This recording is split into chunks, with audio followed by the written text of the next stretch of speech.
Hello, everybody. I wouldn't say good morning or good evening or good afternoon because we don't know when you're listening to this. That's the beauty of the internet. Good day. Yes, I'm Dan. I'm Mark. Yep, your two favourite podcast hosts. Not that the numbers reflect it, but that's okay.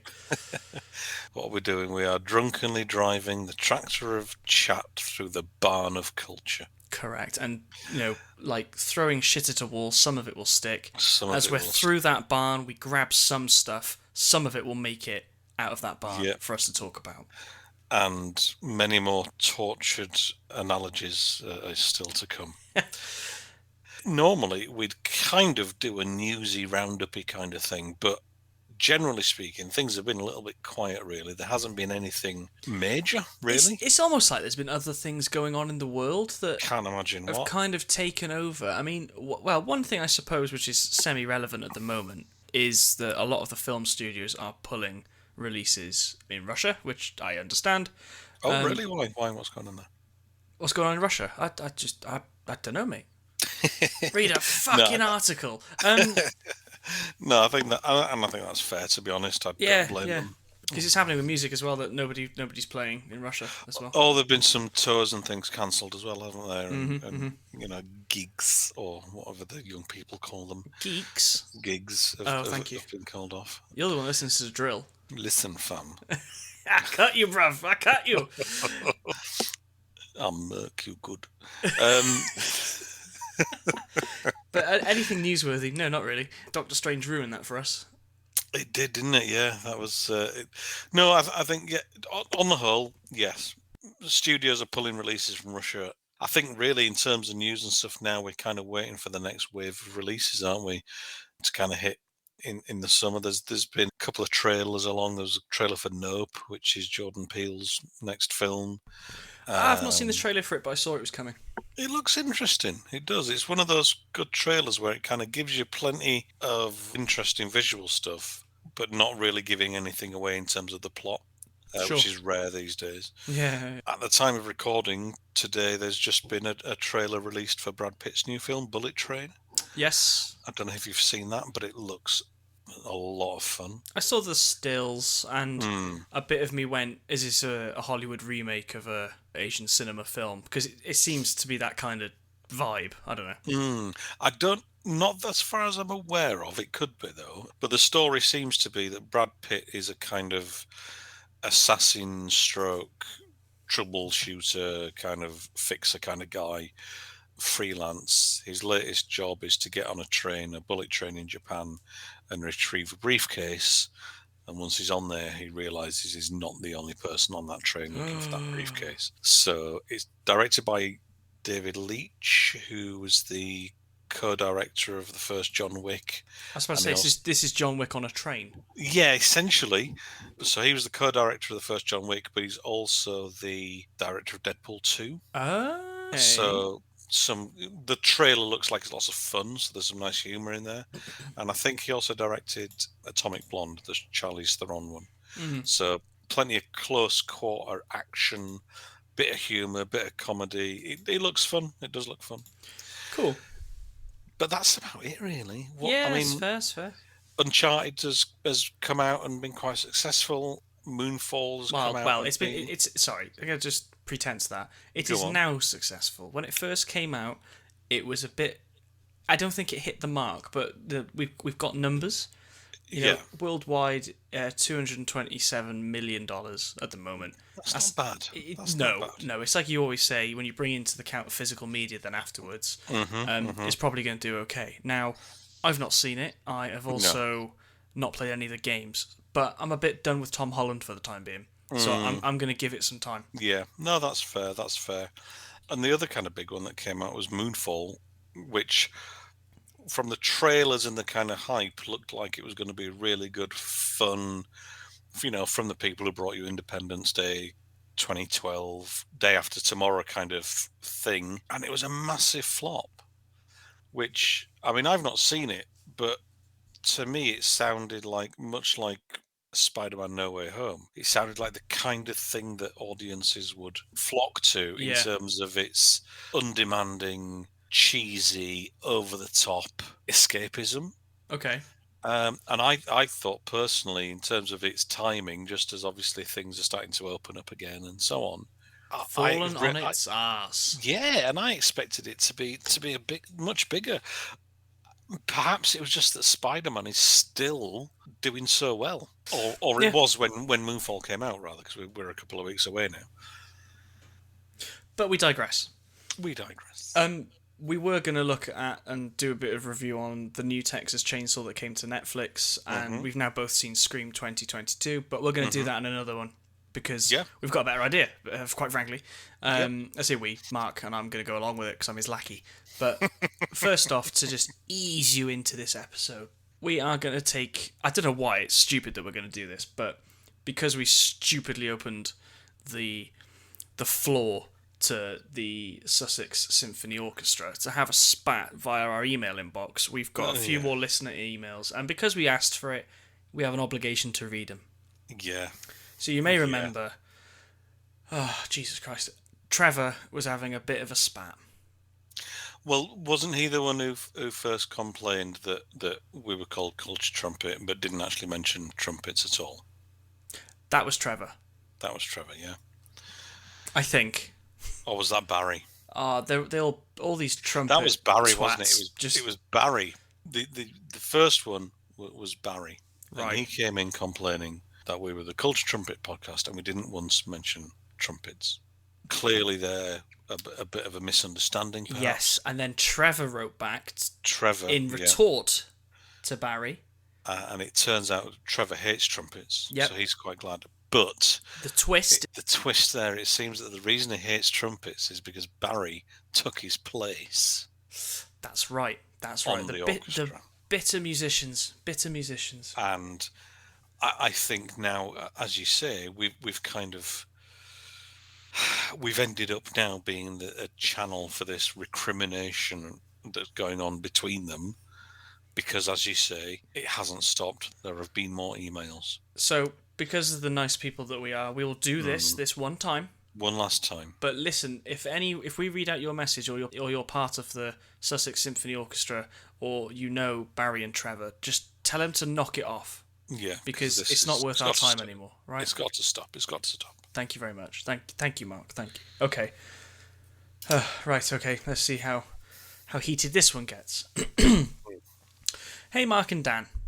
I started really well. I'm happy with this. Hey, Mark and Dan. You can tell Trevor that his seat is being well looked after by me. Oh.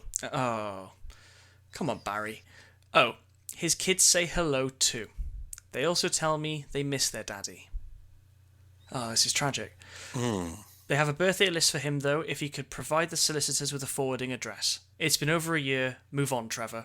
Marie is much happier now without you. Get over it, you pathetic little man. Also, your trills were a disgrace. No wonder she left you. Yours faithfully, Barry. Oh, I mean, that's harsh. I mean, that kind of makes more sense now why they hate each other. And it's getting personal, isn't it? It's getting very personal. But yes, I guess now we've got a little bit of extra context. Okay. Barry, I hope that helps. And,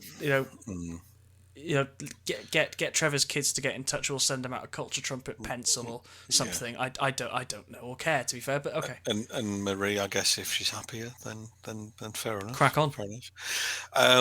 There are a couple of others. One just says, "Leave it, Trevor. He's not worth it." Now that's from Edith Butterley, who's the second triangle, Sussex Symphony Orchestra. I'd argue that being a second triangle is harder than being a first triangle because you have to follow the importance of the first triangle. Yeah. But I digress. I digress. And if you're not paying attention, that could be an easy thing to miss. He's on fire. And the other one, speaking of Marie, actually, hi, Culture Trumpet. I just want to let your listeners know that I'm not a trumpet groupie. Barry's just a better lover. Oh, I mean, that's a bit too much. We didn't need to know that, Marie, but I'm happy that you're happy. As a trumpeter, you wouldn't believe what he can do with his mouth and fingers. Marie, come on. That's really not smut. Family listening now. Come on. Jesus fucking Christ, Marie. Ugh, fuck's sake. Anyway, look. But they got married because she signed it Marie Spanner. It was Marie Spanner indeed. So I mean, there's yeah, definitely okay. a spanner in the works joke to be had, but I mean, Well, there is. I can't imagine where that we might shoehorn that one in. But oh shoehorn that well. one in. Okay, so let's move on. So review. Yeah, we did have a couple of reviews, but we'll maybe come back to those in another episode. Let's roll the topic or topics of the week jingle. It's time for topic or topics of the week. That's not how it goes, but you know. So, first one. What are we talking about this week? A couple of things to go into in a bit of depth and a bit of detail this week. We have done in the past our kind of Desert Island disc-y, although for copyright reasons, not Desert Island disc, countdowns of our kind of favourite movies and favourite songs or albums. Okay. But I was wondering, in terms of films, right? Films? In terms of films, is there a film that has changed your life? You're not one for accents, are you? In the right context, I think this is a bit more thing. So, in terms of films, is there a film that you've seen that, for whatever reason, you could say has kind of changed your life in some way? I did try and give this some thought. Mm. And I guess the context of life changing, I think, should be quantified here. Because I know in the past I've pinpointed music that then influenced me.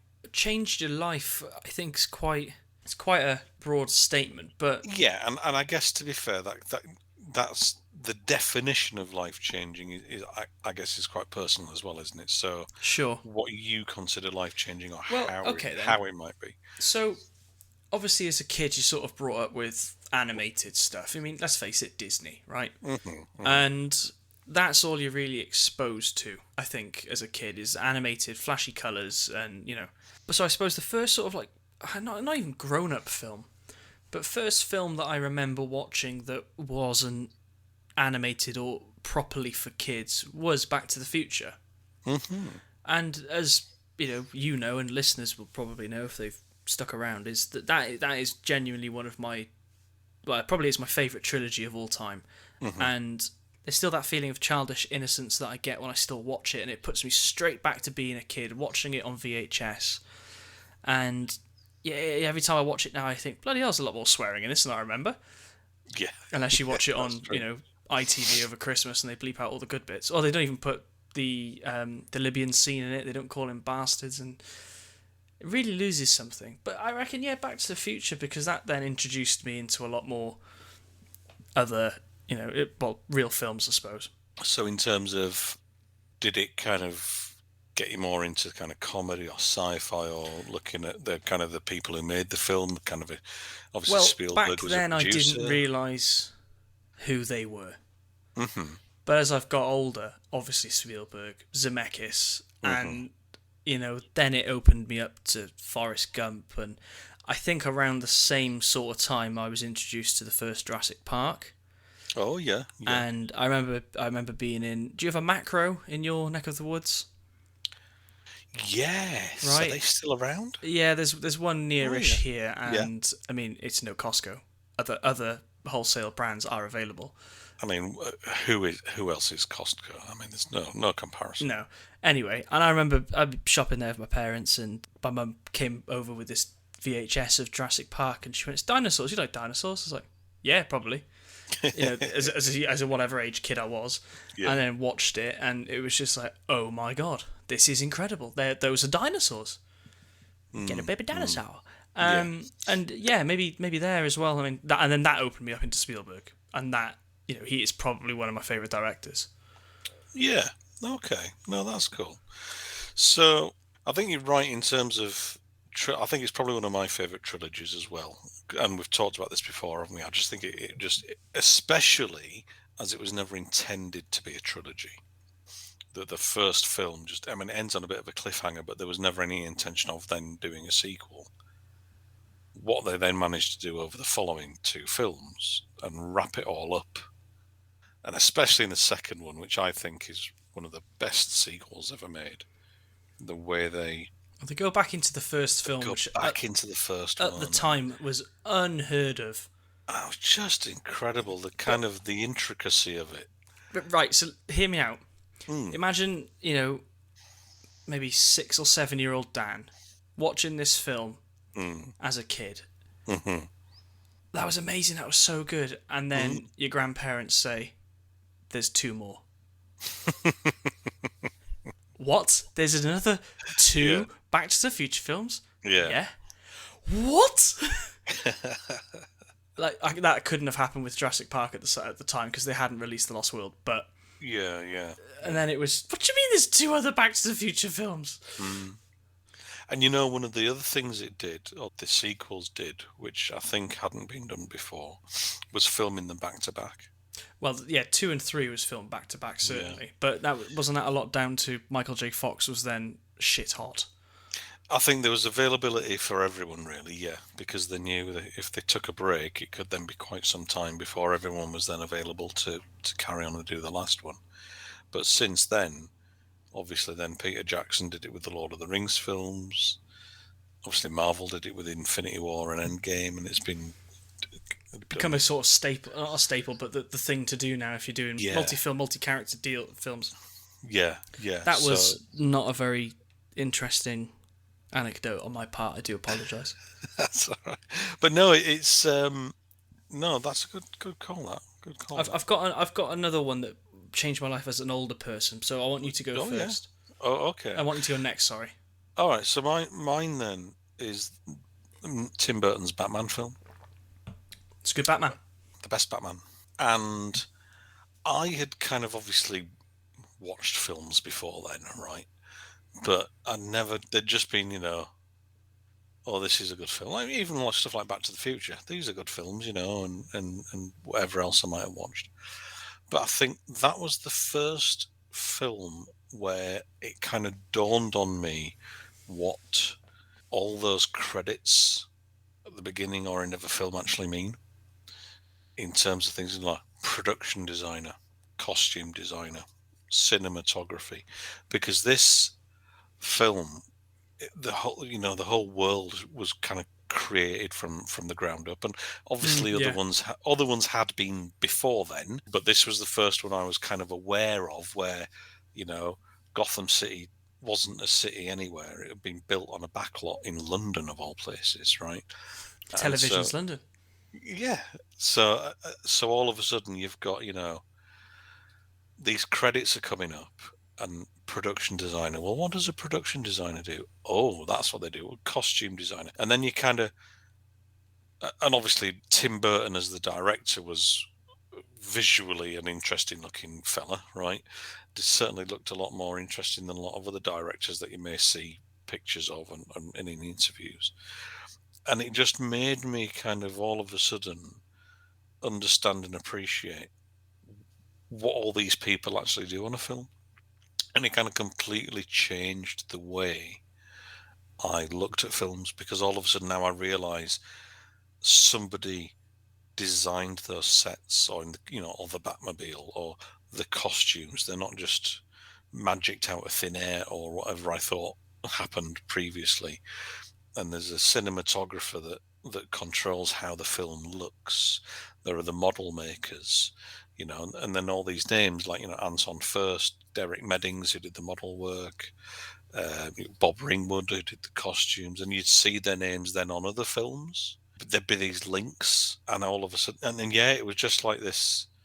So that's the first time you really started like connecting and taking note of the people that had produced the thing that you really enjoyed last, like you just enjoyed.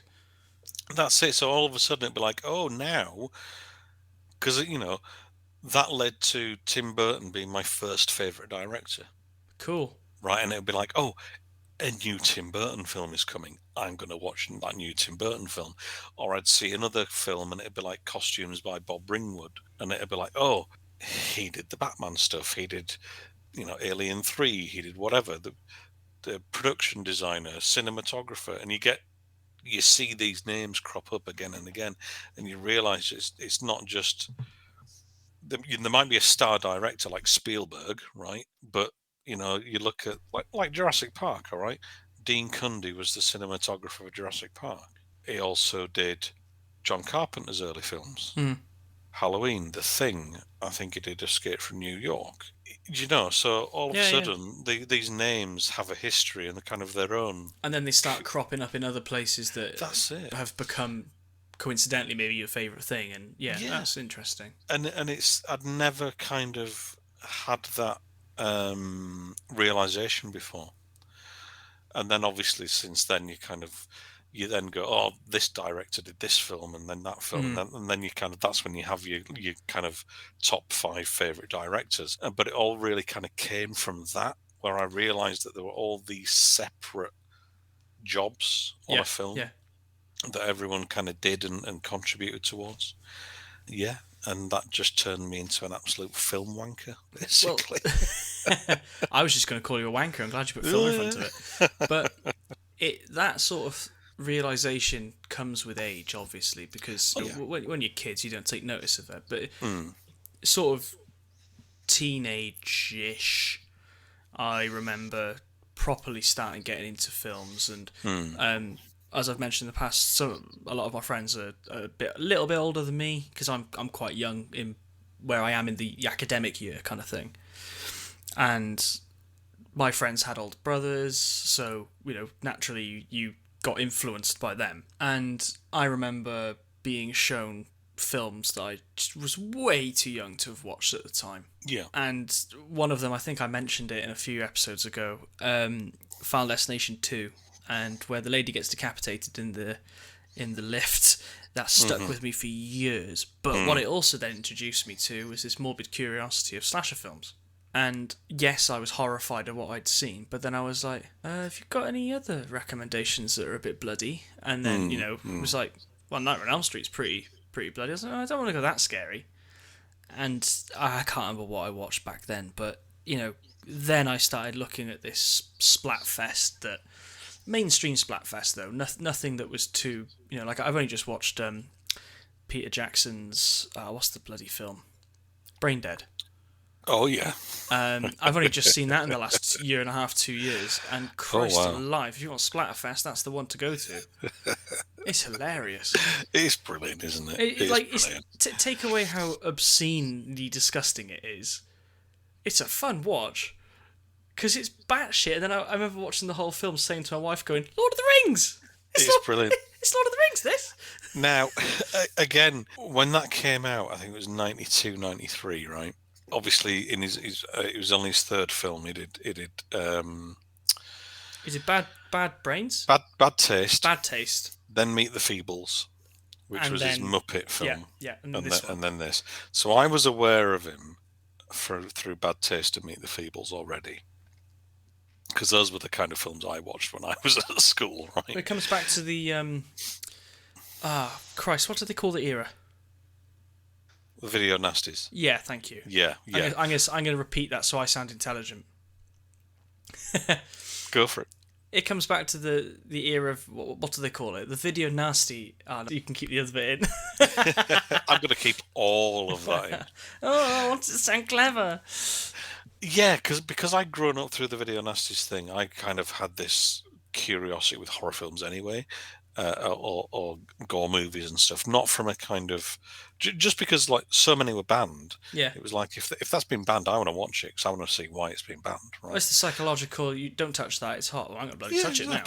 Exactly. So I would hot. Yeah, precisely. So I would end up buying stuff like magazines like Fangoria and Gore Zone and stuff like that, which obviously covered horror movies, and I learned about Peter Jackson through there. And Brain Dead had quite a limited UK cinema release. When it originally came out, and it happened to be on at the local showcase cinema. And when I was in the sixth form at school, I persuaded a couple of friends, including one who could drive, and that was the only reason I persuaded him. I mean, that if the older people in our school years that could drive were the MVPs. That's it. So it was like there were 3 or 4 of us went to this afternoon show. We managed to convince them to knock off school, basically, as well. 3 or 4 of us went to this afternoon showing of Brain Dead. I think we were the only ones in the screen.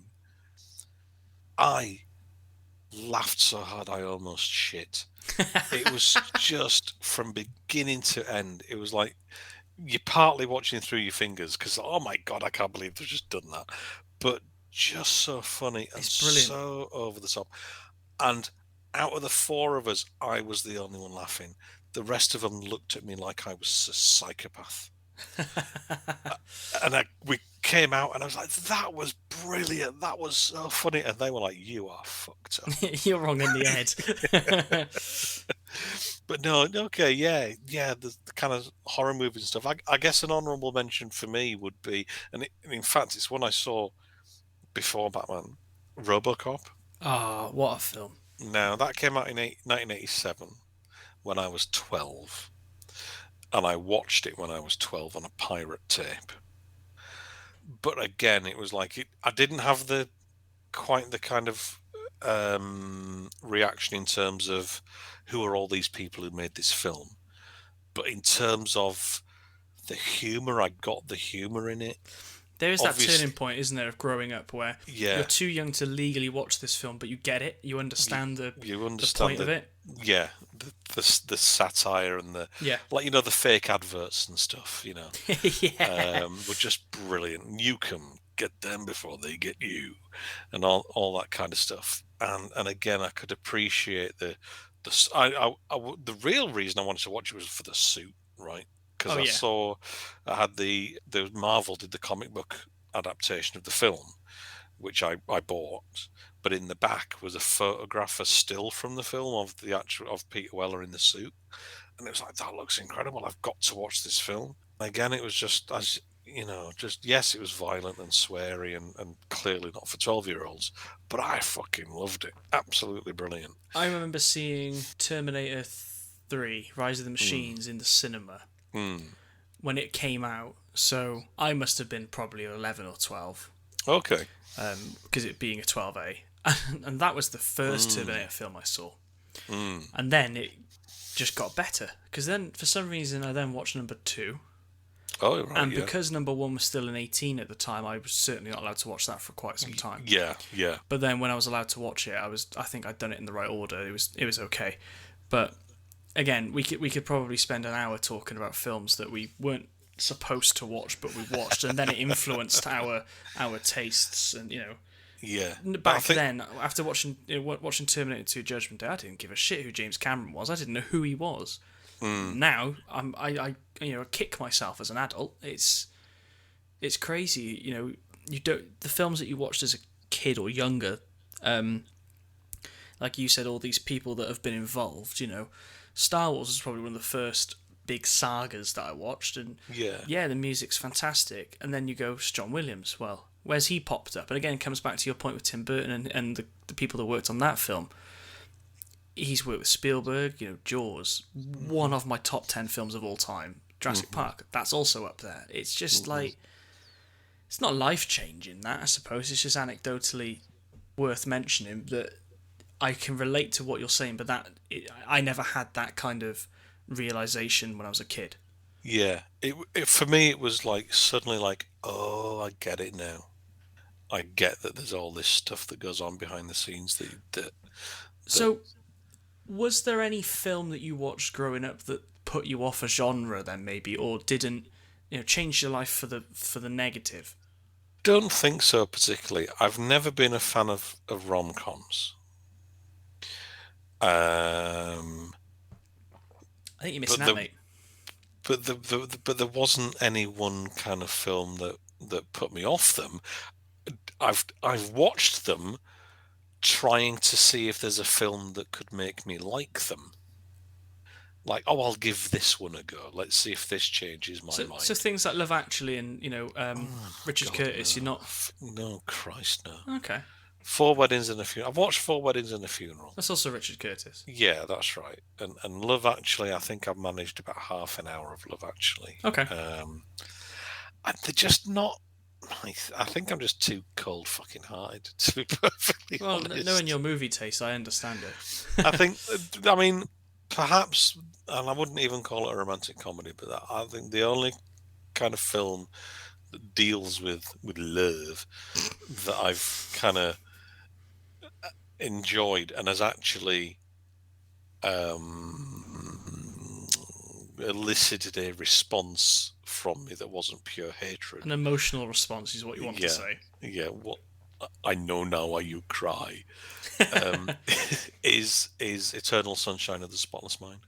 Jim Carrey and Mary Elizabeth. No, the other one. What's the chops? Winslet. Winslet, that's it. Have you seen the film? No, but I'd seen it's on one of the streaming services as of this week or something. Yeah, I mean, no spoilers, but I'll watch the film and then draw your own conclusions as to why that had an effect on me. But that was the only one. Okay. I saw that and I thought, I'll put up with them, but I wouldn't actively go and see them. Yeah, and even that's not a rom-com, but I watched that one and I was like, oh yeah, that hit home kind of thing. Okay. But other than that, yeah, there's nothing really. I've always said I will watch. I'll give any kind of film a go, really, because you never know what you might find. Well, exactly. I that happened with me. So no, it wasn't a film that I decided to give Squid Game a go. Oh yeah. And one of my best mates has been trying to get me for years to watch subtitled films, and it's a bit like what the director of Parasite said. You know, if you can deal with 2 inches of text on the screen, you can open your world to so much great cinema. Yeah, definitely. I watched Squid Game dubbed for the first 2 episodes, and then I said to my wife, we've got to give the subtitles a go because this is ridiculous. I'm glad I did because it made it so much better. So then I told my friend, watch Squid Game. He went, yeah, subtitled, innit? How'd you get on? I went, I thoroughly enjoyed it. You get past it quite quickly. So he was like, I'm going to bring you Old Boy. I'm like, okay. He said, we will have an evening watching Old Boy. Just me and you. Yeah. And then, oh my word, have you got some films that are coming up your way? I'm like, what have I done? I'm going to go back to not liking subtitled films. But it's things like that, like, you know. Yeah, I mean, I've never, even as long ago as I can remember, watched the dubbed version of a film or a TV show, because it always puts me off. The fact that the words don't match the lips, first of all, puts me off completely. That annoys me with music. If I'm watching a live performance and I know they're miming, I'm out. But it's like that, but like 10 times worse, because not only are they out, the movements don't even match the sounds. Yeah. Right? And also, a lot of the time, the voices that are used for the dubs are ridiculous. Oh, yeah, and it does, you know, you want to watch the actors. Yeah, and it takes me right out of it. So even as a youngster, I was like, I would much rather watch something that's subtitled, because at the time, as you're young or whatever, as tricky as it might be to keep up and read at the same time, I found that far less off-putting. And if anything, because you're reading what's being said, you're paying more attention to what's being said. Yeah. You can't zone out and pick up your phone because you'll literally miss something. So I think for foreign language stuff, I think the subtitles actually work to pull you in even more. But yeah, okay. I think we've explored all of that we could, to be fair. I mean, I think life-changing, I think, is too broad. One more honourable mention for me, because of what it, 1, started, and 2, it's been my escape for the last 10, 15 years, which was coming out of the theatre of Iron Man 1. In 2008, for one of my mate's birthdays, it blew my little brain. Yeah. And knowing now how much Marvel has impacted my life, my friend's life, the world, you know, it's just become this massive event every couple of months. It's been crazy, hasn't it? It really has. It's been that certainly changed my life, Iron Man, because again, that little did it know what it would come on to do. Oh yeah. But because I fell in love with it, it changed my life. That it was just, wow, that's That's the next 30, 40 years paying them bloody tickets, isn't it? And And collecting the MCU. And I remember when Iron Man came out and it was a hit, and very quickly after Marvel said, "Oh, and there'll be Iron Man 2 and the Incredible Hulk and Thor and Captain America, and then we're going to join them all up in the Avengers." And you're just thinking, "Yeah, sure, of course you will. You're going to go. Of course bust. You will." And then and it was like that wasn't even the start of it. No, yeah. that was that was. I just thought it was important to throw that one there because it's changed your life too, whether you want to, whether you realise it. Absolutely. There's so much stuff now is, on the Disney Plus shows and all that kind of thing. And half the time, that's exactly what we're talking about as well on here. So, absolutely. Second topic is... So we talked about this in the week slightly. So, second topic of the week, boutique home video labels. Now, I admitted to Mark that not really au fait with this. So... I think we were going to try and turn this in more of a I'll ask Mark questions. Because he's going to know far more about it, and he got shitty with me saying, "Oh, you call yourself a collector?" Mainstream collector. I'm a mainstream collector. So, Mr. Mark. Yes. For our lovely listeners, will you please define what is meant by a boutique home video label? Okay. I would class them as an independent label, not studio owned or affiliated, whose releases are generally either independent movies or kind of older films, cult films, not always, but we'll get onto that, where they get the film, they will search high and low for the best original elements, camera negatives, etc., restore the movie, produce new extra features and things like that, and they give releases to films that normally the studios wouldn't be bothered with.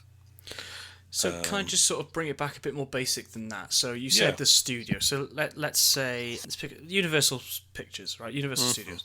Let's pick them out of thin air. They are the studio, they're the ones that produced and made the movie, released it, blah blah blah. And then Culture Trumpet Pictures want to re-release Bride of Frankenstein or whatever. We would then have to go and get the rights for said film. To release it under home video or whatever. Okay, that's what I wanted to sort of define as not the big studio. People that had created their own independent studio that aren't making the film; they're purely a distributor. Well, or a distributor rather than a studio, Right, okay, gotcha. Or a label on home video later. Okay. So for using Universal as an example then, okay, it seems a couple of years ago have signed up, certainly, well, I think worldwide actually for some releases. They've obviously done a deal with Arrow, which is a UK boutique video label. Now see, I've read our notes, obviously, but I didn't realise that Arrow was a boutique label. And I would class them as one, but go on. Well, sure, but the reason why is only because I was told if you're going to buy a version of The Thing, get the Arrow release. Yeah. So I did. Yeah. So what Arrow will do is what often the studios can't be asked doing. Right. Which is they will take the film, they will... Well, for example, The Thing, right, has already been released many, many times before. Laserdisc, DVD, various DVDs and Blu-rays. And Universal put together at the time what was a very good hour-long or so making-of documentary that interviewed all the key players, including the ever-elusive Rob Burton, who did the makeup effects for it, and the animatronics. And it was a nice documentary, and it was a good for the time transfer, etc., etc. But that's got to be from early DVD days, so we're talking a documentary that might be 15 or 20 years old. What Arrow did was they licensed the film from Universal. They did, in collaboration with John Carpenter and Dean Cundy, the director of photography, a new 4K restoration of the film from the original camera negative. They included all the original extras, but produced a huge amount of brand new extras that covered a lot of the same ground as the original documentary, but maybe looked at different aspects of the production, interviewed people who maybe in the past would have been overlooked due to, they're kind of working in the backroom boys, kind of working behind the scenes, and they produced what is fair to say probably the definitive release of the thing, Okay. right? They've done the same with Waterworld, Candyman, the original Candyman. They've released box sets of the first three Hellraiser films with Yeah. a tremendous amount of extra features and stunning new transfers and so on. So the releases kind of vary. You get like the labels that might like 88 films, for example. Their kind of area where you most commonly see their releases are Hong Kong action movies, 80s and 90s Hong Kong action movies. Well, actually, 70s, 80s, 90s Hong Kong. Early Jackie Chan stuff, Sammo Hung, and those kind of stars, where they'll restore the film. If there's different versions, because often on those movies there would be the Hong Kong version. There might be a different cut that was released in Japan. There might be a different cut that was released internationally. They'll get all those different versions together. So it might be the first time you've been able to see all two or three versions of a film. They'll record new audio commentaries with like experts on the genre. They'll have previously unseen outtakes, perhaps documentaries, interviews with the people who are still around. And again, these might often be the first time that those films have been released uncut in this country. They might have Yeah. had they could have been released in the 90s or 80s on VHS and DVD, a time when they were still cut. And this is now your first opportunity to ever see the fully uncut version of whatever this film might be. So And I think, my go on. real question, I think, is why do they do this? Is it because they are obviously they love the craft? Because otherwise, why would they bother? Remastering something if there's already a perfectly decent version of it already out there for the masses? Is it because they are people like you and I? They're nerds, for want of a better expression, and they want to see this out in the wild as well as obviously turning profit. I think there's definitely an element of that. You get the feeling from some of the releases and kind of comments and interviews that there might be from the labels that a lot of these are very kind of passion projects for the people involved. That's labour of love, passion project was Yeah, going to be another word I describe. Okay, okay. yeah.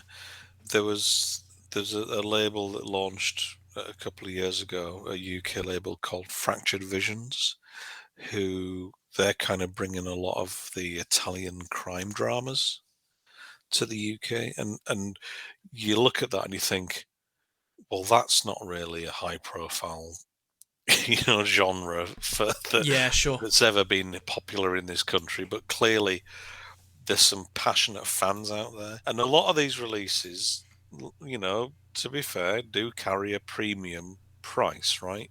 If you look at a company like Second Sight, who I think are fast becoming one of the best labels out there, right? Their releases on a Blu-ray release is, they're £25 upwards, but that will include a high quality packaging, slipcase, a book with new writing and essays in. So they obviously have to pay the writers to produce the content for that.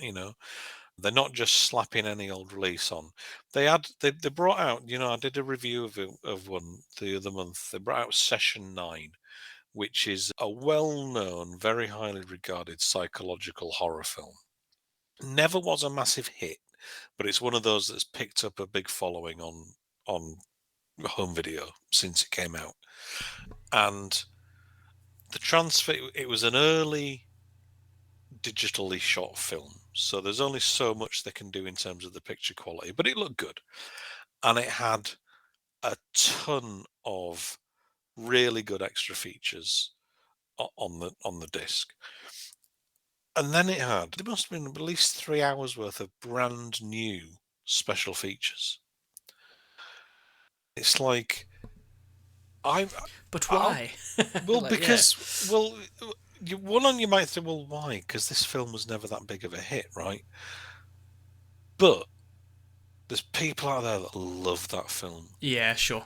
and it's if you love that film, it's worth every penny. They released the physical release of Host, which was the big kind of lockdown horror movie, Yep. which was a Shudder production that could have gone on to streaming and never gone any further, but Second Sight pulled the hat out of the bag on that one and did a fantastic release of that.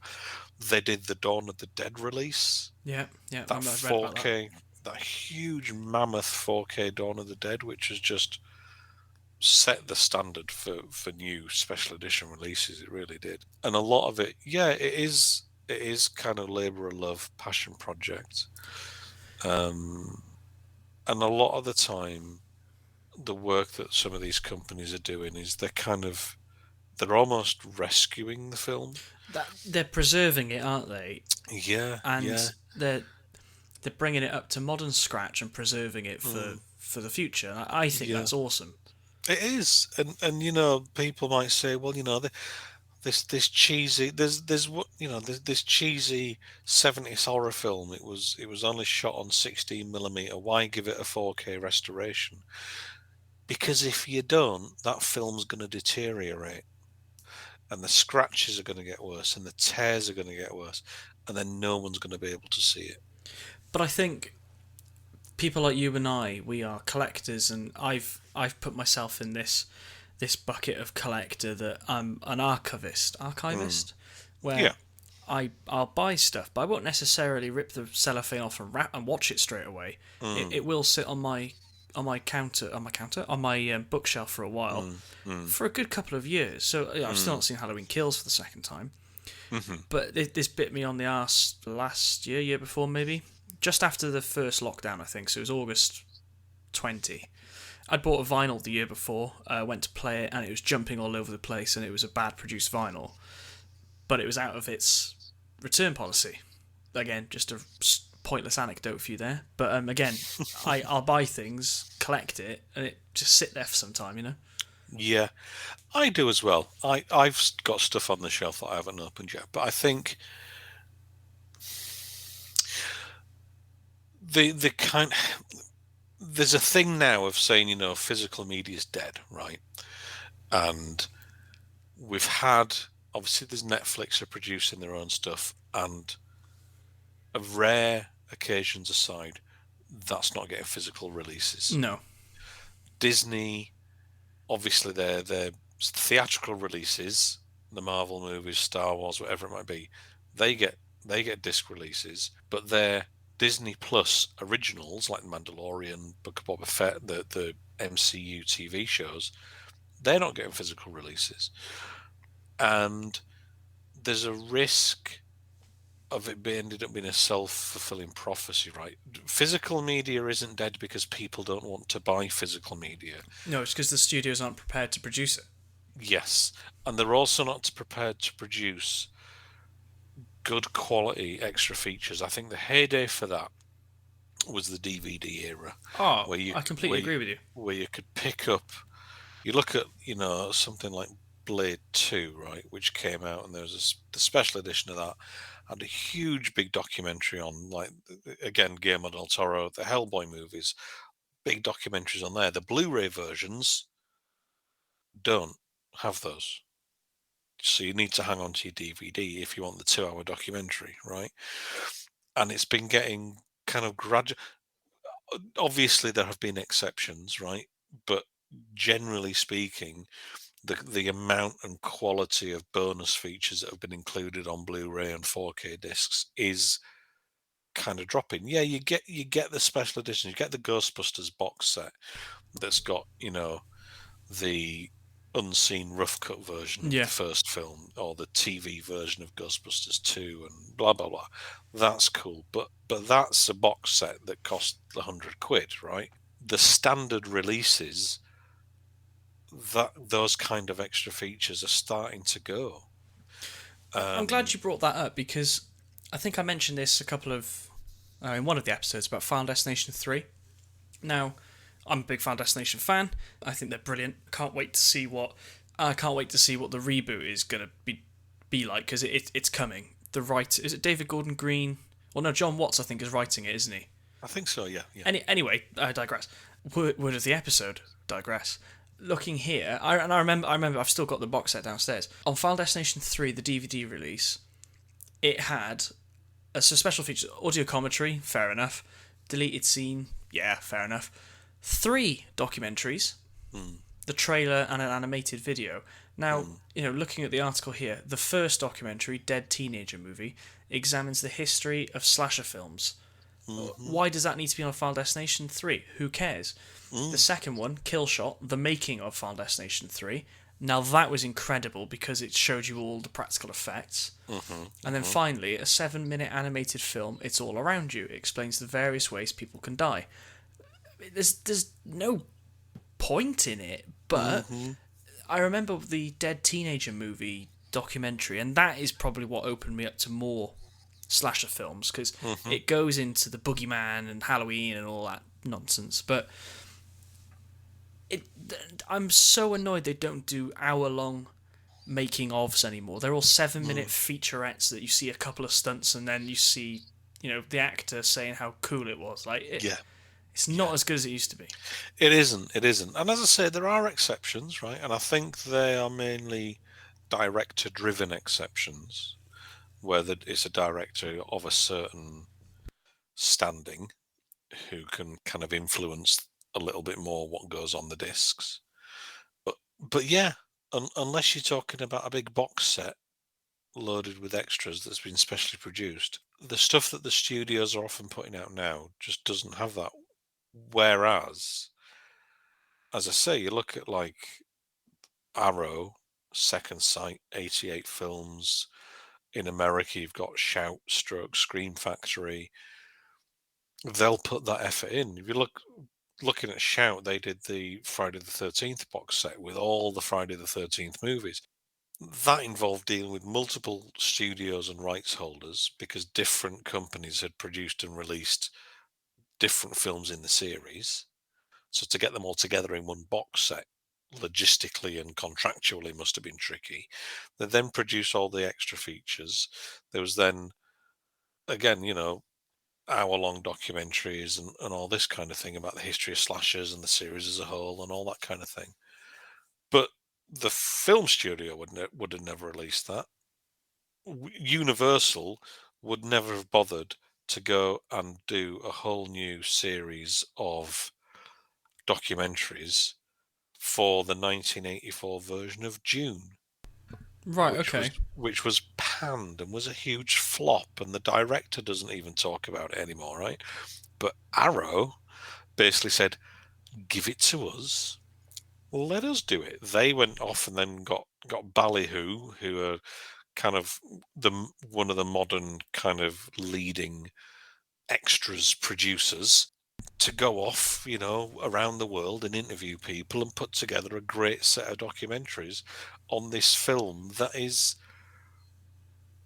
widely considered as a bad film, right?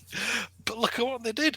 They did a 4K restoration, and obviously timing-wise, it was all timed for the new June movie, but nevertheless, the effort and expense that must have gone into doing that, Universal would have never done that. Do you know what I mean? Yeah, It takes these indie labels to license it, and like Second Sight, as we're recording, have just announced one of their next releases coming up is The Witch, Robert Eggers' The Witch. Yes, one of the best horror films of the last 10 years. Stunning film. It's been recommended. It's fun. It's genuinely incredible movie, and it's been released on Blu-ray.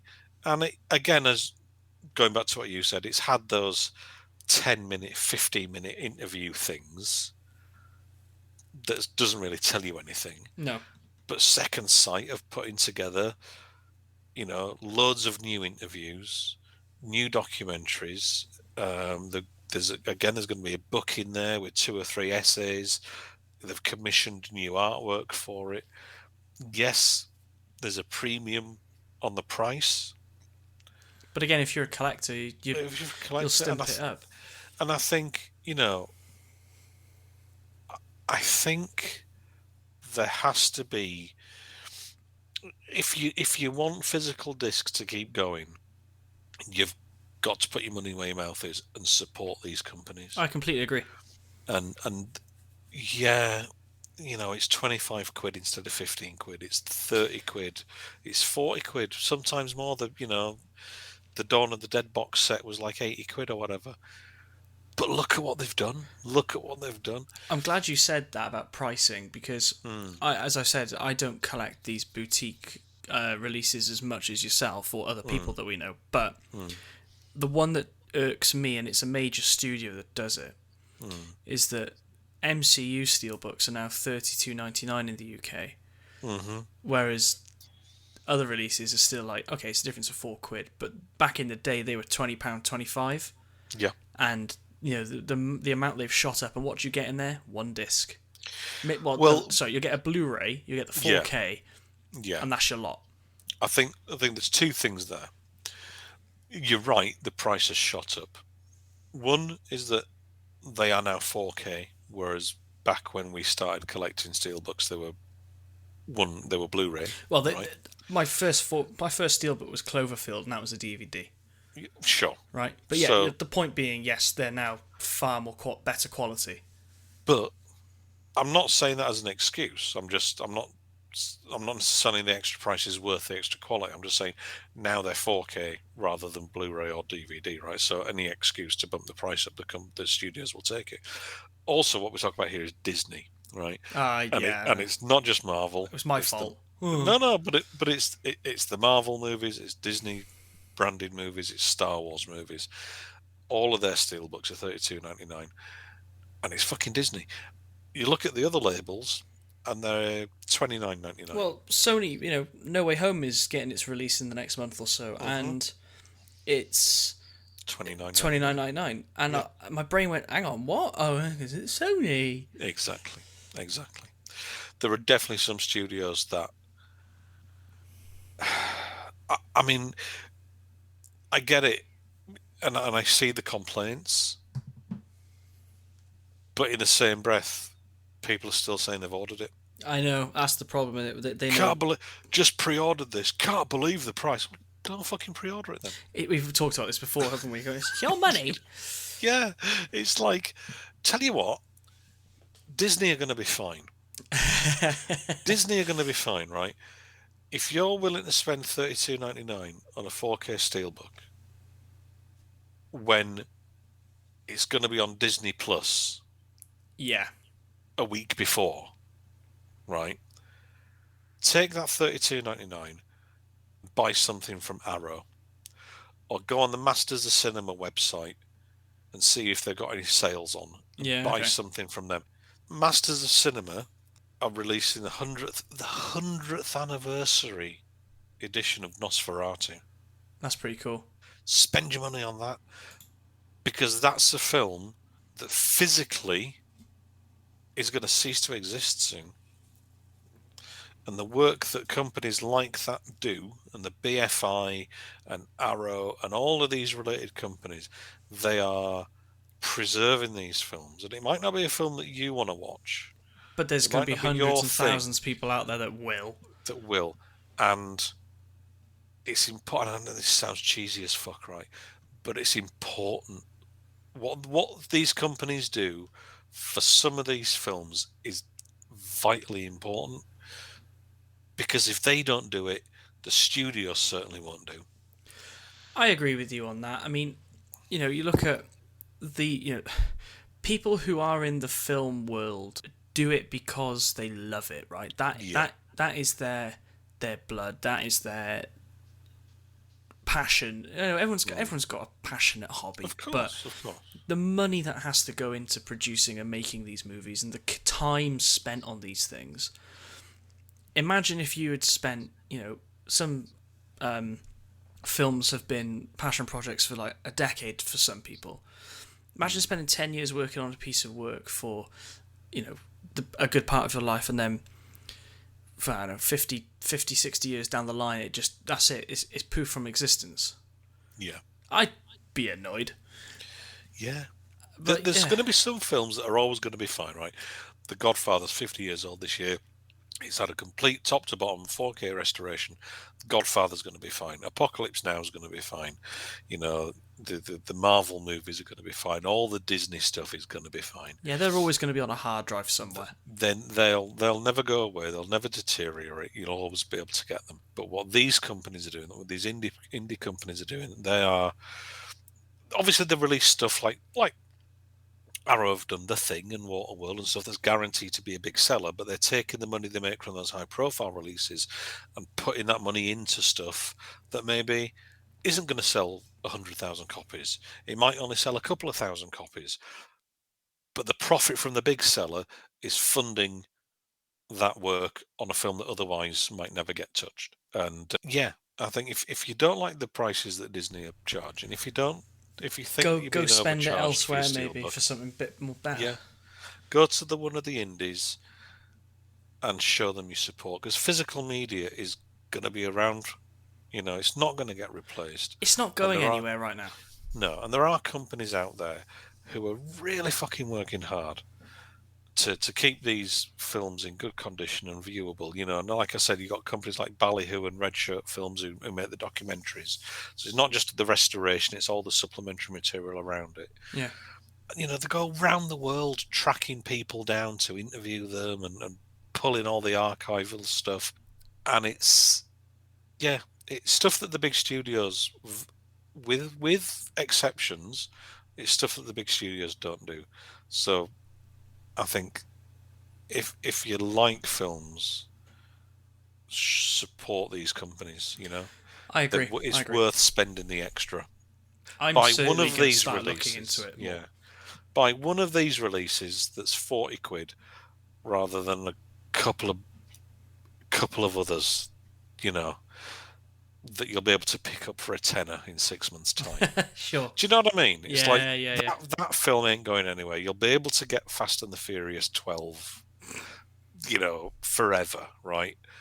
But this film, Nosferatu, or whatever it might be, might not be around for much longer without the support and the work that these companies do. So fucking show your support. Sorry, but it's like a real thing for me. Let's leave it there then before you get too angry. I'm well There we go. There's Mark's love letter to indie studio, not indie studios. Video labels. Indie video labels. Thank you. Yes. I was listening for the whole support. They do important work. Show your support. Next time. Well, no, hang on. I'm going to plug this because. Oh, go on. I was fortunate to be given a review copy of The Babadook, and it was a really cool experience because I'd never done it before. I was disappointed it wasn't the full thing to get my teeth into and really pick it apart. It was just the discs. But if there are any indie labels out there that want us to review things, get in touch, please, because we like doing that. Oh, absolutely, yeah. We're going to start. I want to try and start picking that up again, because we have got the website called Trumpet.com. So I want to try and start getting a bit more content on there in terms of reviews and news and things like that, just to pick up alongside the podcast stuff and see if we can get that ball rolling again. Throw us some stuff. Always happy to take a look at new releases and all stuff that's coming up, press releases, all that kind of thing. I think, so I just wanted to kind of get that out there. Next time, I think we should cover one of your kind of passion areas around pornography. Yay! I was going to say music, but that one, the other one. Fine. Sorry, God, Jesus. So maybe I can pick your brains, but maybe we can get a little bit more in depth. Well, there's the physical media side of music as well, and I have thoughts. Of course, fantastic. But let's do that. Let's do that. Okay. Until that time, ladies and gentlemen, boys and girls, and every person in between. Yes, enjoy your week or however long it is until the next time we gather. Yeah, enjoy Picard Series 2, which is streaming the end of this week. It starts, doesn't it? Oh, yeah. Are you looking forward to that one? Oh, it sounds like because it. I watched the first series having no context of the next gen. Oh, really? Yeah, really. Oh, Watched wow. Next Generation all over lockdown, and I was like, holy shit, I want to go back into this world. Oh. And of course, you've seen the trailer, I assume. Yeah, no, it does look good. A certain character return, like, oh yeah. Yes, I'm looking forward to that one. Right. Let's go. And on that note, Bye, everyone. bye.